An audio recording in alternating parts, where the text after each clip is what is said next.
to the Rotary Club of Des Moines. I am past President Sean Mullen, filling in for our staycationing and heavy metal rock musician wannabe, President Doug. Maybe you didn't know that he was a heavy metal musician wannabe.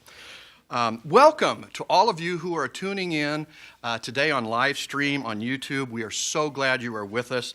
As always, thanks to the professionals at Invictus Media for helping us produce today's online live stream. They're a wonderful crew to work with, so we do appreciate that.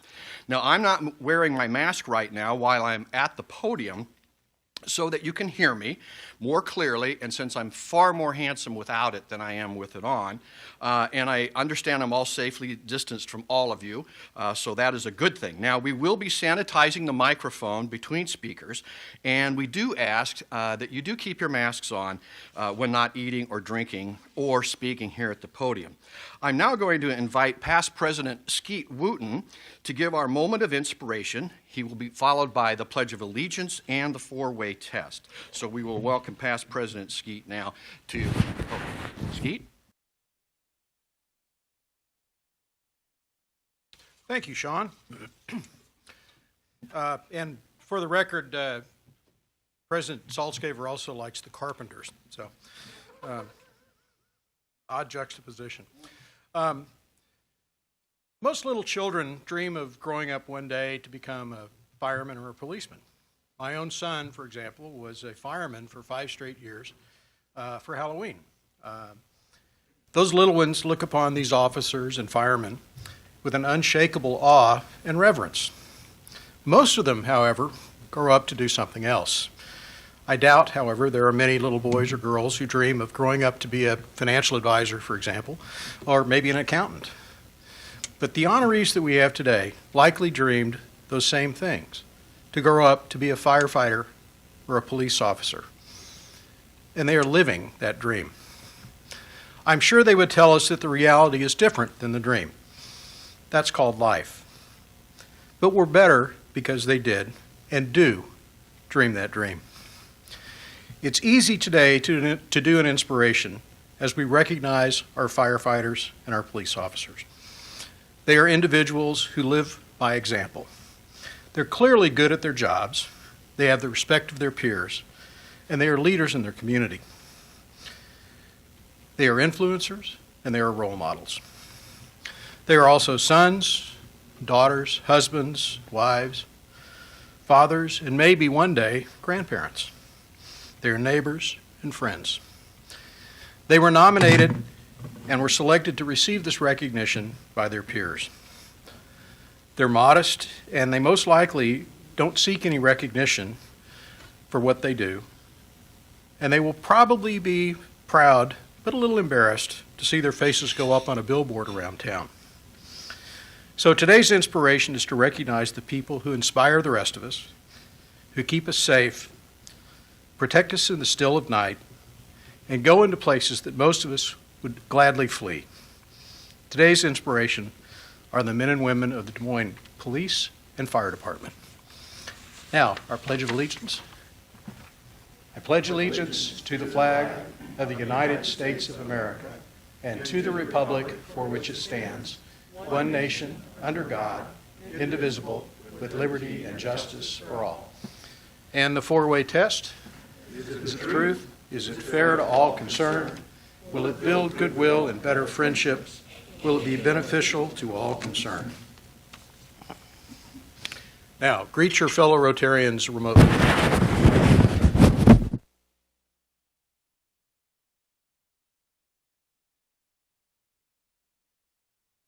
Yes, please do wave to your fellow Rotarians, as we will not be shaking hands. And if you'd like to, as the opportunity presents itself, to wave in the camera and let the folks know online that you welcome them as well. Today's program, the Police and Fire Awards, are made possible by the Rotary Club of Des Moines Foundation. Jamie Boersma is our current Rotary Club of Des Moines Foundation Board President. And thanks to all of our members who donate $25 a quarter to the foundation. As many of you also donate annually to the Tumbler Fund. Now, these little green signs on your name badge indicate that you have made an additional $150 donation to help fund the programs like today's police and fire awards. So thanks to all of you Rotarians who help us continue that important work. Now, we normally honor these outstanding recipients in July of each year, and as like many things, you all know, we've had to delay today's important program until now. Our police and fire honorees will be featured on a traveling billboard that is co-sponsored with Lamar Advertising. Now, this will be going up in the next 4 to 6 weeks and will be displayed on open billboard spaces across the community. We will also be giving a $500 donation to a nonprofit charity of each honoree's choice. We look forward to hearing from our recipients who they have selected to receive their donations. Now, I would like to welcome fellow Rotarian Gloria Gray from the Awards Committee to introduce our program for the day. Gloria?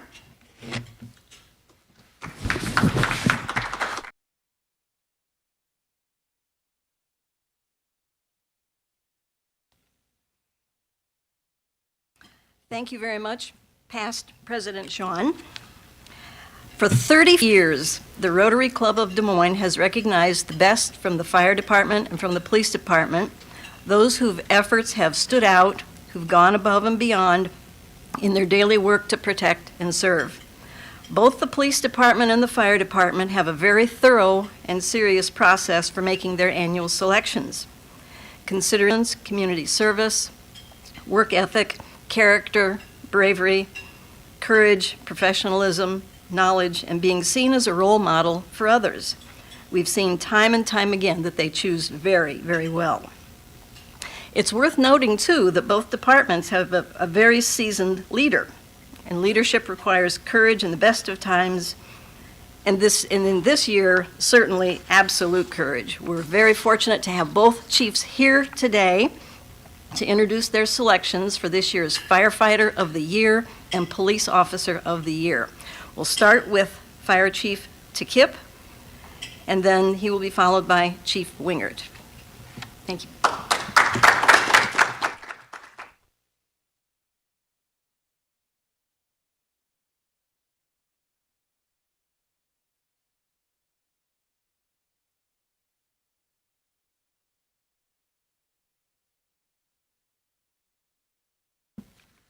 Thank you, Gloria, and thank you, everyone. We really deeply appreciate the Rotary support of police and fire departments in Des Moines.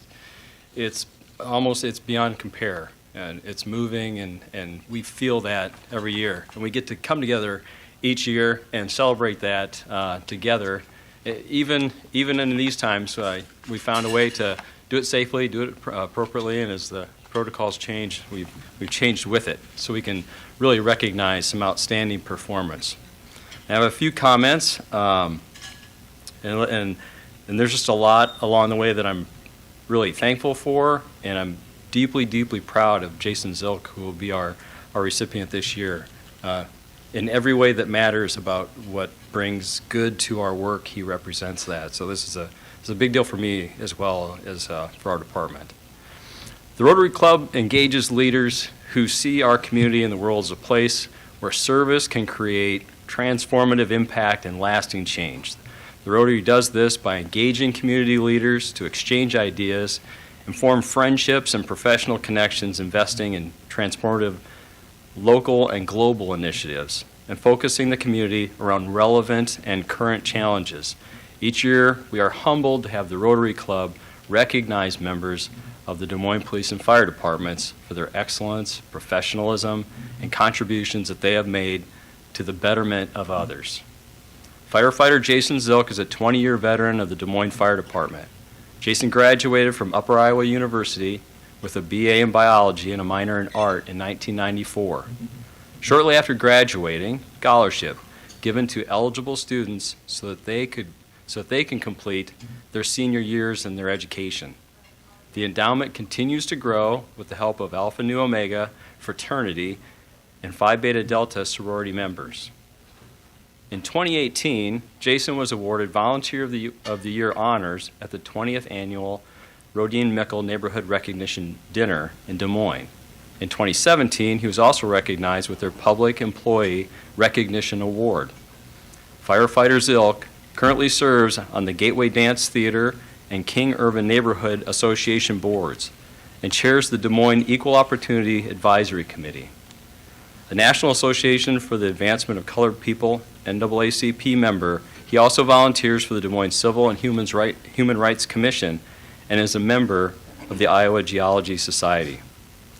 Jason is an executive board member of the Des Moines Association of Professional Firefighters, Local 4, and is a 2018 graduate of the IAFF Political Training Academy, and that is limited to 50 people across the United States and Canada each year. And he was accepted into the 2020 IAFF Communications Training Academy. Those are rare feats, and they are competitive, and they show how Jason brings so much to so many different parts of our life and our work. Jason's service is both professional and personal. In addition to his duties providing patient care, fire suppression, and education, he makes visits to sick or injured firefighters that are in the hospital. For several years, he has been actively engaged in the fire department's recruitment process, focusing on residents of Des Moines and reaching candidates who have not yet been exposed to our work, but have the qualities to provide excellent service as well as to make us a better organization. Those efforts are the fruit of that labor is coming true even as we speak, as we're in the hiring process, and our next academy will be the most diverse in the history of the department. On one occasion, a truck crashed into a house near Jason's home.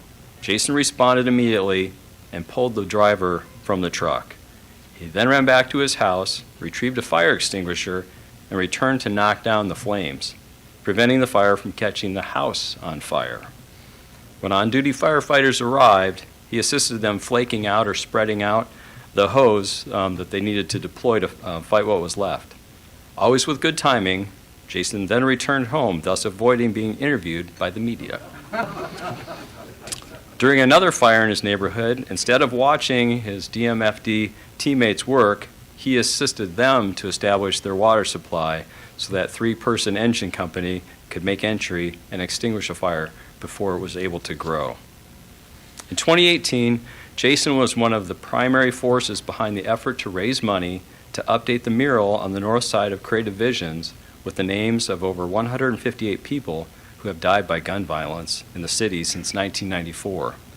Those involved hope the updated mural would honor those killed and serve as a reminder for people thinking about pulling the trigger. Of his neighborhood's effort, Jason said, maybe it will influence someone else to think before doing something that cannot be undone. Prior to cancellation by the global pandemic, Jason was instrumental. He was an instrumental contributor to planning the 2020 Des Moines Civil and Human Rights Symposium, Strategizing for the Harvest. Set to be one of the largest symposiums of its kind in many years, attendees would learn about and engage in why the harvest matters with such topics as stable housing for stronger communities, economic inclusion and prosperity, reflective representation in the workforce and leadership, and culturally responsive and anti-racist communities.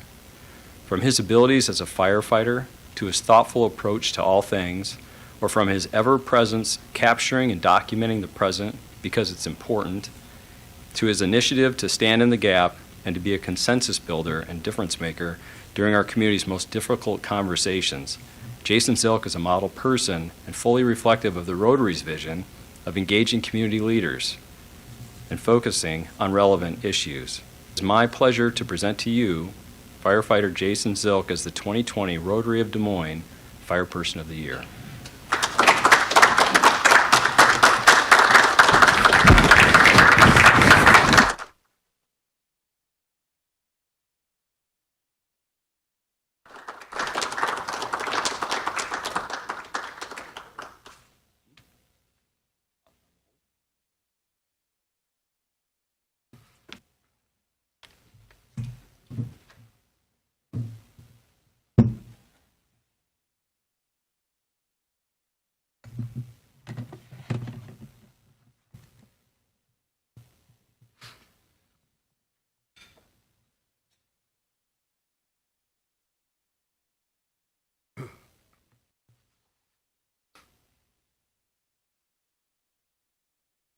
Thank you very much.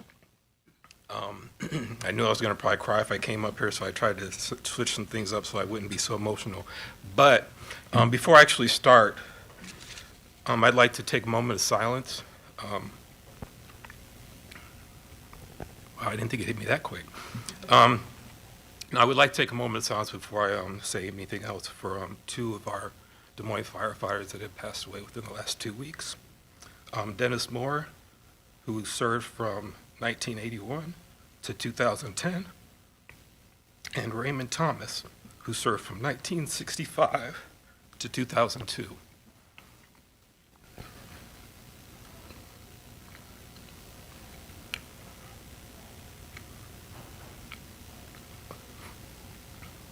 Thank you. I wasn't going to go into that too much, but since that caught me a little bit more than I thought it would. And a lot of that has to do with family. And when you're a firefighter, we have an extended family. And there's people, it's kind of like your family too. You may have some of your family members you don't like to be around that much, but they're still family, and they're all important. But I just want to take that moment because I think that's important.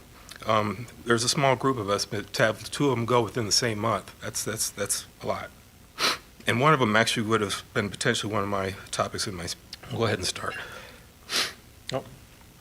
Some of my slides didn't transfer quite as well, but do you know what happened 157 years ago? Anyone? Well, on November 19th, 1863, President Lincoln delivered an address at Gettysburg. Well, I don't want to set the bar at that, because I heard some people saying that I'm a professional speaker. No. Let's get to real. It is significant though, but on July 17th, we'll get something a little more current. July 17th, 2002, I received a call from Chief DeKipp. This is a call that I received that I was going to be selected, or I was selected to join you today for the Rotary Fire Person of the Year.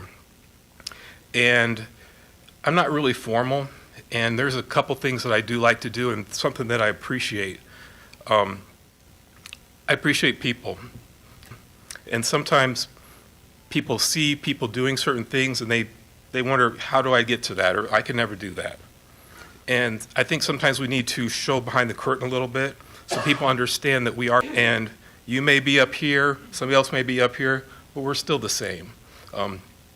People say, everybody takes their pants off one leg at a time. So after Chief DeKipp called, I started to do some things, and this is what I'm going to share, because I could have just went straight into a speech. I didn't want to write it all down because I would be reading it, because I get nervous, sweaty, all that stuff. I'm very uncomfortable up here. But having a conversation will make me more comfortable. So I started to prepare. And there were certain topics that I thought about that I would possibly talk about. And I was like, community service. And to be honest, I initially thought this was the Chamber of Commerce. And I was like, I really didn't know much about the Rotary. I was like, oh, the Chamber of Commerce, they do the thing. And I looked at it, I was like, no, that's the Rotary Club. So I found out what you guys do. And my whole thing was about talking about community service. Like, they got that. They don't need to hear anything from me. I need to learn from them. Another topic that I like to talk about with people is replacing they with we. That's really quick. Another topic I thought about is how my race and racism has shaped me. My wife does a storytelling event called Stories to Tell My Daughter. And that was one thing I thought about, as far as if I would tell my daughter a story and tell her how I got to this, to that way, to where I am now. This would be a type of story that I could tell. But another thing that she tells her storytellers, that sometimes there's a topic that they're dealing with. If it's fresh or it's really painful, she says that may not be the story you want to share yet. And I decided that was a little bit too personal. I wasn't ready to share that story yet, and I didn't feel like I could do it justice without rushing through it. So I skipped down to some more things. The rippling effects of the Police Firefighter Awards. You guys have that poster up there. And I think it does so much. I don't know if you guys realize how much it does. I thought that might be something worth talking about. Easier topics, valuable lessons I've learned from being a firefighter. I wouldn't have to take notes for that. I could just talk. Thank everyone who's helped me to make this moment possible. Thanksgiving's up, and I started to make a list of all the people that have helped me get to where I am. I got to about 75, and I was like, that's not going to be, I would just be up here doing that the whole time. I didn't think that was quite appropriate. And then I thought, well, maybe I just have an honest conversation on the rewards and risks of being a firefighter. There's some people that are maybe thinking about being a firefighter, the little kids you're talking about, and it's nice to know what they're getting into. And I thought this was an opportunity I could share. It's also a recruitment technique, too. But we talk about a lot of things that are really good and people imagine what it's like, but I don't think people realize some of the downsides with that. And I thought that may be a beneficial thing to talk about, too, just so you kind of know what people are dealing with, and it may help some other firefighters. But after I went all through those, I decided no, that was too much, and this is what my actual outline ended up being. So what I'm going to talk to you about today is, first I'm going to say thank you to some of the people that made this moment possible. So I don't have the 75 plus. I'm going to talk about a paradox. I'm going to talk about what is a hero, tips that make me a better person, valuable concepts learned from being a firefighter, a valuable concept, and then I'm going to leave you with an assignment. So, I'd like to thank the Rotary Club of Des Moines, Doug Saltzgaver, who's not here today, and I wrote all these names down too because I'm also horrible with names. So I was like, as long as I got the names, I can look at them, I'll be good. So acting past president Sean Mueller, thank you.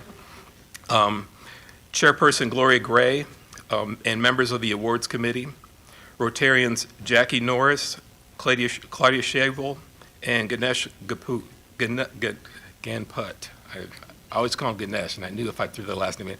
But those Rotary members were also people I actually know, and knowing them, knew I was amongst friends. I was like, oh, if you guys are Rotarians, these are the people, these are my people. I can be comfortable. Very good representatives of your group. Chief Takip and the Des Moines Awards Committee, thank you to Rick Thomas for the nomination. Thank you to all my coworkers on the fire department and also the other great employees of the city of Des Moines. Thank you to all the essential workers putting themselves at risk for others. And thank you to my fellow community allies, advocates, and activists. Thank you to my ancestors, my extended family, my mother, my children, Amber, Dion, Asana, and Christopher. And thank you to a person that I neglect to thank far too often, my lovely wife, Teresa Zilk. Here's the paradox. You mentioned it earlier. When you come on the job as a firefighter, if you're on paper, you have to bring ice cream. It's frowned upon to have this public display. I think it's some ego thing, and also if you have time to get your picture taken, you're probably not doing anything. So you want to be working, you don't really want the cameras come out, you kind of want to back away from that. I think that's some of it, but I think it's also a protective thing, and I've thought about this just recently. Firefighters, we love being firefighters, we like to do what we do. We love helping people, but we as firefighters do that. It isn't an individual that does that. I don't do that. I can't do that without my brothers and sisters. We have to do it together as a team. And I think, we can celebrate those wins as a group, but if we individually take that back, I think that's wrong. But I think also sometimes we have losses. And I think having it be a group, it's a lot easier to take those losses. So it isn't just you messed up. Yeah, I might have messed up, but it isn't all focused on you, because it isn't all about you. It's about everyone working together to have good outcomes. So that's part of the thing with the having your picture up there. It's good and it's bad, but also deep down, I love having my picture in the paper. Why? Because I want my family to be able to say, look, there's my dad. I'm proud of him. So I'm extremely proud to be on the billboard. I'm extremely grateful to be able to have that opportunity, but most people do shy away from that. And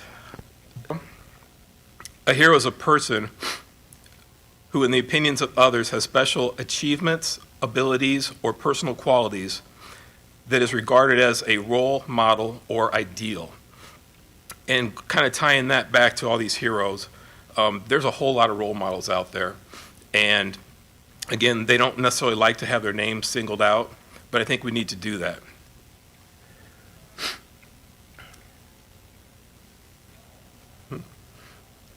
I'm sorry, I stopped giving her information. Let's go back one more. Okay. And what I have here, this slide didn't print up here, and this was actually my most important slide. But all the heroes that I wanted to actually recognize the Rotarian Persons of the Year for the last 23 years. This is honor, a privilege, and a responsibility, I believe, to be selected as this. And I think these people also need to be honored and remembered. Starting in 1989, we had Donald Brown, and I'm not going to read all the years, I'm just going to read their names. Robert Brown, Larry Cottrell, Matt Woody, Jason Johnson, Steve Brown, James Hartzer, Tommy Mendenhall, Randy Jones, Tony Perkins, Dennis Coinsfield, Brad Fusick, Dave Moody, Mark Pravilka, Gregory Seymour, Steve Eckert, Mark Gravy, Rick Thomas, Paul Storbeck, Dave Leary, Mary Davis, Antonian Twazin, Frederick Krinzenbaugh, John Williams, Nathan Stewart, Jeffrey Crane, Ted Jefferson, Brad Peterson, Stuart Isaacson, and Daniel Savick. I read their names because listing the people that I've looked at, I've watched what they've done, and I've learned from most of them. There's a few people that were on before I was on, but these are the people that I look to, that I learn from, and I emulate. I like to look at different people, as we're all humans. I can pick up something from everybody and see something that I like, and how can I bring that into myself to make myself better. These are the top of the cream of the crop, and I'm so privileged to be amongst these names. There's so many other people that I work with that also would qualify, same thing that I'm doing today. Here's a tip that I have that's helped me along my career. Oh, excuse me. I've got a picture here of my grandfather, who's 85 in this photo, and my son. And this is one of the things that I keep in my mind. I don't have this photo in my locker, but it's burnt in my head. When I first came on the fire department, my son would walk around with this "My Dad Saves Lives" shirt. I was as proud as he could be of his dad saving lives. And my older son used to sometimes march up and down the street, and he'd make a little song talking about, "My dad's a fireman, my dad's a fireman." And there's a lot of pride in that, and again, responsibility. And I can look at that, and every day when I go to work, it helps prevent complacency. Because I can imagine, I don't want to let those people down. And remember that excitement they had when I first came on the job. They became teenagers, it wasn't nearly as cool, even though deep down I think they still like it. My grandfather, in this photo, it's, old guy carrying a bag and a dog. Well, this is what I look at for the future. My grandfather was 85 in Texas, and what he would do is he continued back to the community. It's kind of silly, but on garbage day, everybody'd have their garbage lined up against the street, and they'd go to work. Sometimes it'd get windy, and they'd blow the garbage cans over. Well, my grandfather took upon himself, even though he couldn't feel in his feet, he would walk around the entire neighborhood and put everybody's garbage bin back next to their garage so it wouldn't blow around in the street. And I was like, well, why would you do that? He's like, it's the right thing to do. It's nice. I can help out and I can still contribute. So I look at these two pictures and I think about my son and the pride that my children have, and I look at my grandfather and think about the future of where I can be heading. Another piece of advice, I've got a quote. Do your best to learn from all your experiences, not just the sting of your failures, but also the joyful incidents that will occur along the way. But most of all, learn that there is true essence of what you love about life, and if you're able, do what you love to do. Again, going back to finding things that I individual and experience. And if you find what you love to do, oh my goodness, it's such a blessing. And I encourage anybody that has that and the opportunity to do so. I'm going to go a little bit quicker. Another thing that I learned from being a firefighter, and that's not really a nice thing for us to deal with sometimes, but I think it's also a blessing. And the reason I think that is a blessing, and it's one of the blessings that I've had on this job, is I appreciate life. Every day I appreciate being alive. And you have a day that you can get up don't waste it. The people that are around you, don't take them for granted. They may not be here tomorrow. There's a lot of people we go on that had no idea that when they went to work that day, it was their last day.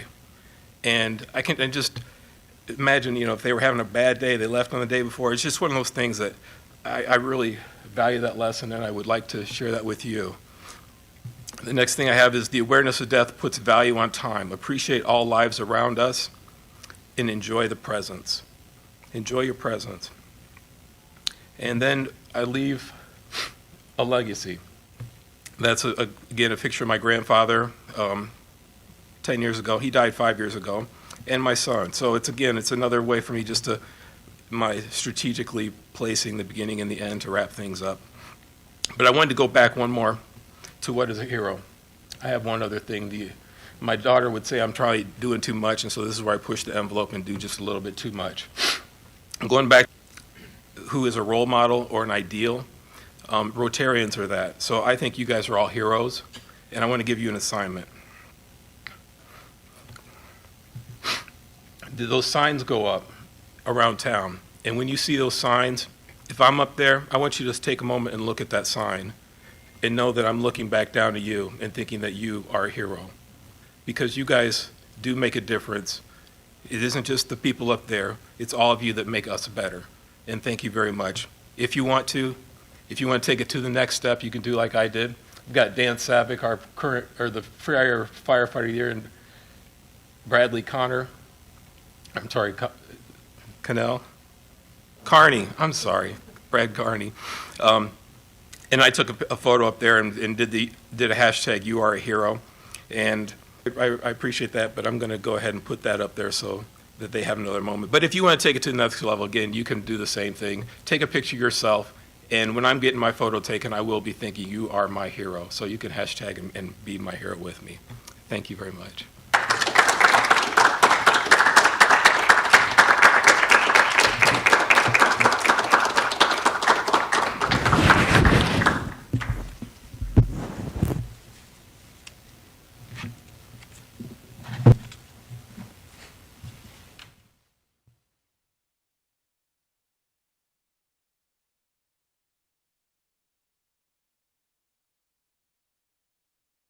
Very well done, and congratulations.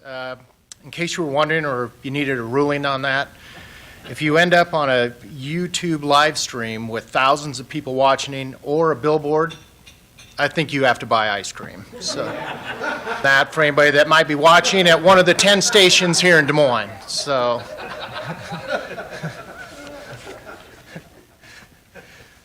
But once again, I'd like to thank the Rotary Club as well for allowing us an opportunity to recognize 2 outstanding employees as Police Officer and Firefighter of the Year. The honor's been bestowed on many exceptional employees over the years, and this year is no exception. It's especially important to us this year with COVID, the pandemic, and everything that's going on. It would have been very easy to just pull the plug on this and say, you know what, we'll pick it up next year. But you persevered. This meant enough to you to do this for us, but you don't know how meaningful it is to us. We were having a conversation earlier. We bestow a lot of awards on employees for exceptional work throughout the year within both departments. We try to recognize those outstanding events or accomplishments for our employees. But this award from the Rotary Club is the pinnacle within both departments, and for that we appreciate you persevering and coming through again in 2020 despite the difficult circumstances. As we were making our selection for this award, we too went back. And for those of you watching and those of you here today, I want you to know that that group of employees continues to emulate the spirit of service of the Rotary and uphold the characteristics of the 4-way test. So you've had excellent recipients of this award in the past, and again, this year is no exception. Our recipient this year is Detective Lori Kelly. We were lucky enough to hire Lori shortly after she graduated from the University of Nebraska. At the time, the rumor was that Lori was so happy to be leaving Nebraska that she would work for free. But we declined her offer and decided to pay her anyway. Sorry, Sean. In 1998, Lori started at the Des Moines Police Academy as a police officer. After 20 weeks of training and upon graduation, Lori worked a variety of shifts between first and third watch patrol. Eventually, Lori Power Squad. The Power Squad at the time was the shift that worked at the busiest time of the day, and the Power Squad was assigned to handle the most difficult and dangerous trips. Lori managed to stand out during her time on the Power Squad. Lori understood the importance of slowing a situation down, and her communication and documentation skills were quickly recognized as nothing short of exceptional. In 2003, Lori's performance made her the top choice for assignment as a detective in our detective bureau. As with all new detectives, Lori got to start on the night persons detective unit, where she handled assaults, robberies, and her attention to detail and compassion towards victims and their families was evident early on. In just a few months, she was selected to handle the most sensitive cases our department investigates. Lori joined the Family Conflict Detective Unit, where she investigates crimes of sexual abuse of both children and adults. Most detectives will tell you that family conflict cases are the worst to investigate because of the incredible emotional toll it takes on a detective to investigate and become emotionally involved in each case. Lori has been excelling in this unit for 17 years. During those years, Lori has again distinguished herself as a persistent investigator. Her ability to aggressively interrogate suspects, yet compassionately speak with victims, is a rare and valued skill. Lori has investigated dozens of high-profile cases and is trusted with the most sensitive and high-profile investigations that our department has. Detective Kelly has, without question, made our community safer and our department stronger because of her efforts. As a detective, you work a case until all leads are exhausted and a conclusion is reached. Lori is here today because of her ability to think differently, speak clearly, use empathy, and most importantly, her commitment to secure justice for victims and their families. Her success is a combination of skill, experience, tenacity, and her commitment to our citizens. Our DMPD family, both sworn and civilian, is roughly 450 strong.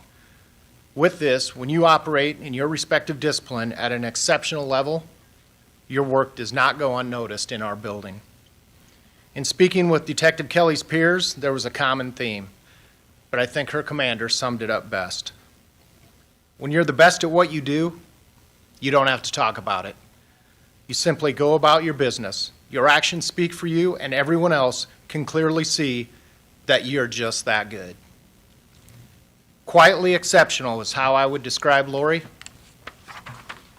and she has proven this over and over again, which is another reason that today's formal recognition is so special to us. At this time, it is my distinct pleasure and honor to introduce to you the 2020 Rotary Club Police Officer Kelly.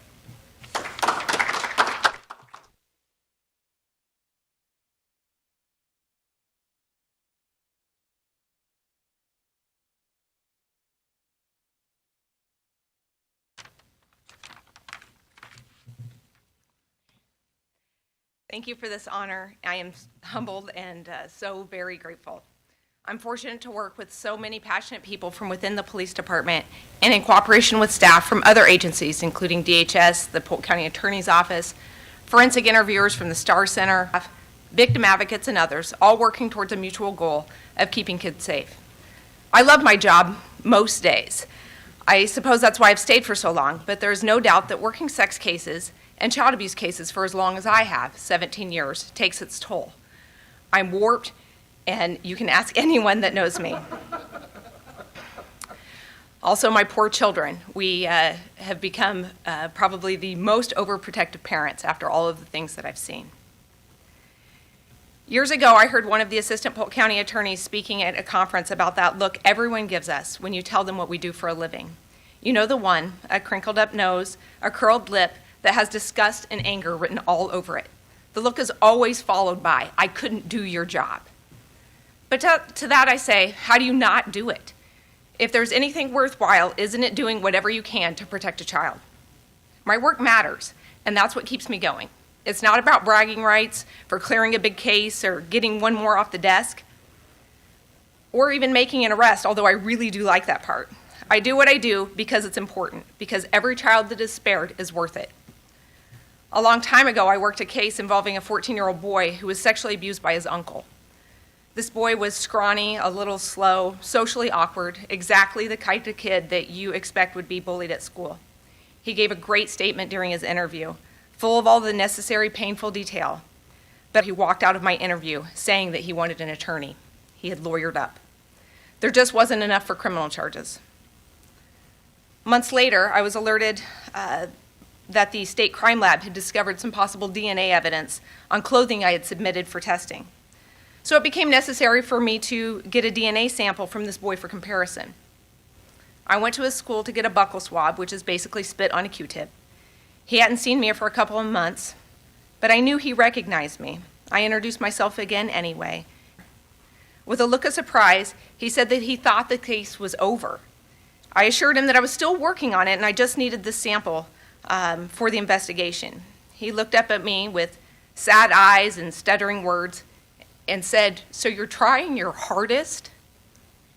I just don't want there to ever be a case where I look back and say I could have done more. I'm thankful for an opportunity to work in a field that's truly meaningful and fulfilling. As I started to get ready this morning, I was reminded that the last time I put on this uniform, it was for the riots earlier this year. Your support from the Rotary Club means more today than ever. I thank you, the Rotary Club of Des Moines, for your support of the Des Moines Police Department and all members of law enforcement, and for this wonderful honor. Thank you.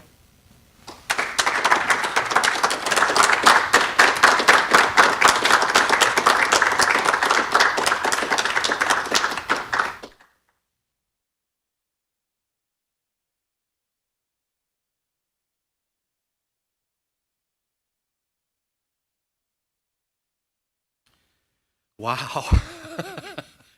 What a wonderful, wonderful meeting, and congratulations so much so to Jason and Lori. And thank you both to Chief DeKipp and Chief Wingert for being with us today. And thanks to all of you with our respective departments for your service to this great community. And thank you to Gloria Gray and the awards committee from the 2019-2020 year for their work on the program. And we also want to thank Skeet Wooten as their chair and Art Wickmack as the chair for the current Rotary year. And I would let, as a moment of personal privilege, Lori, when I moved from Nebraska here to go to school at Drake, and my dear friend Mark Snell will remember this, fellow musician said, "Sean, why don't you move back to Nebraska and raise the IQ average of both states?" But I didn't do that. So thank you all for being here today, whether you're with us live or on the YouTube channel. Our upcoming speakers, and we thank Kitty for her hard work and making sure our meetings go very well. Well, I'll tell you next week, except Turkey Day. So we won't be meeting next week. December 3rd, our own Greg Edwards with the Des Moines Convention and Visitors Bureau will be here. And on December 10th, you don't want to miss this one, will be our Community Grant Award, where we will be awarding $40,000 to a deserving organization here in the Des Moines community. Again, another principle by the generous support of you to our Rotary Club of Des Moines Foundation. Friends, congratulations to our honorees. We're so proud of you, and I'm glad to honor you in this way. Please have a wonderful, healthy, and safe Thanksgiving. And in honor of President Doug's themes, please remember to leave something behind. We are adjourned.